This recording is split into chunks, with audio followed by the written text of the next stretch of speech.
আছে 10 টাকা, কিন্তু আমরা এখানে মোমো দেখলাম, কিন্তু মোমোস খাইতে গেলে মিনিমাম 100 টাকার দরকার, কারণ আমাদের কাছে আছে আর 10 টাকা। এখন যদি আমরা মোমোস খাইতে যাই, আমরা টাকা পাইতেছি না।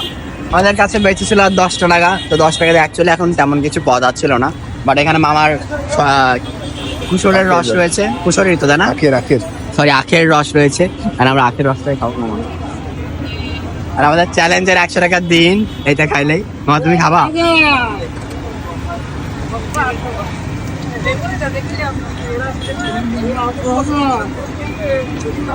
সরি মামা, আমি খাই ফেলছি, আসলে অনেক মিষ্টি ছিল মামা।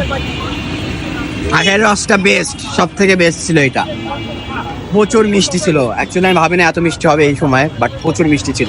তো অ্যাকচুয়ালি 100 টাকা তুলনামূলকভাবে অনেক কম হয়ে জানিস না বাবু। এখনকার দিনে 100 টাকায় সেরকম কোনো কিছু পাওয়া যায় না বলা যায়, বাট আমরা তাও ট্রাই করছি, আর অনেক কিছু খেয়েছিও। বাট প্যারিস স্টোরের সাইডে আমরা আসি নাই, এখানে আরও অনেক স্ট্রিট ফুড রয়েছে। যদি আপনাদের ভিডিওটা ভালো লেগে থাকে তাহলে অবশ্যই কমেন্ট করবেন। আর নেক্সট টাইম আমরা ট্রাই করবো প্যারিস স্টোর থেকে আরও একটু বেশি অ্যামাউন্টের ভিতর বাজেট নিয়ে প্যারিস স্টোর থেকে খেয়ে আপনাদের জানানোর অভিজ্ঞতা। কেননা 100 টাকা দিয়ে বর্তমানে তেমন আমরা তাও অনেক কিছুই খেয়েছি, আমরা ট্রাই করবো আপাতত সামনে 300-200 টাকা, 300 টাকার মাঝখানে খাওয়ার। তো আপনারা লাইক এবং শেয়ার করবেন অবশ্যই। আর কি বলবো, কমেন্ট চাইলে কমেন্টও করে যাবেন আমাদের নিয়ে।